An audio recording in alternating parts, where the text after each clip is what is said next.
pour ce qui concerne l'enseignement arabe, le pionnier, c'est d'abord Taslima, depuis le niveau élémentaire jusqu'au niveau moyen. Aujourd'hui, l'inauguration, c'est le niveau secondaire. Donc, c'est un lycée. Ce sera un CM lycée, c'est vrai, mais aujourd'hui, on est là pour vraiment la troisième étape, c'est l'enseignement secondaire. Bon, ici, l'enseignement arabe au niveau du département de Bounkiling, ça marche quand même. Parce que comparé au reste de la région et même au reste de la Casamance en tant que dans les trois académies, ici, nous sommes vraiment, on peut dire à peu près un siècle en avance sur les autres. Parce que quand l'IEF s'est implanté ici en 2009, nous avons trouvé que quelques EFA élémentaires déjà existants ici, c'est Taslima, c'est Nyoroki, c'est Riyad et Sarah Fodé. Voilà les 4 que nous avons trouvés. C'était presque à peu près à l'état privé, sauf ici, les autres étaient un peu à l'état privé. Mais depuis que nous sommes venus, nous avons encadré ça pour que vraiment ça revienne au système éducatif. Bon, les difficultés, c'est surtout au personnel enseignant.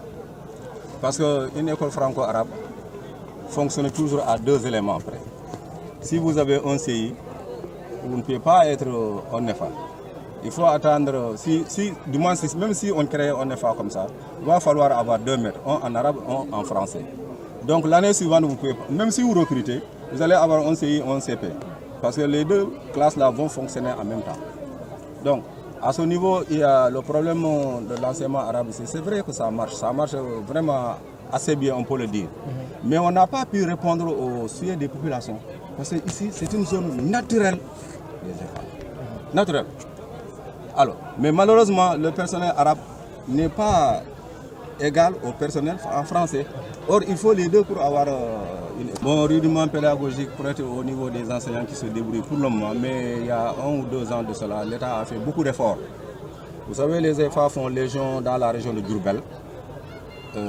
Aussi dans certaines autres régions comme celle de Kaffrine. Cela a fait que ces gens-là nous ont servi d'exemple. Et comme eux, ils sont plus en avance sur nous, l'arabe a eu à s'imposer au niveau du ministère. Parce qu'avant, il n'y avait pas de direction de l'enseignement arabe. Il y avait que la direction, du moins il y avait la direction de l'enseignement arabe, mais il n'y avait pas de direction des Dara. Alors c'est la conjugaison de ces 2 directions-là qui ont fait que l'enseignement arabe a été quand même boosté ici. Évidemment, l'IEF a tenu. Vraiment, l'IEF a tenu.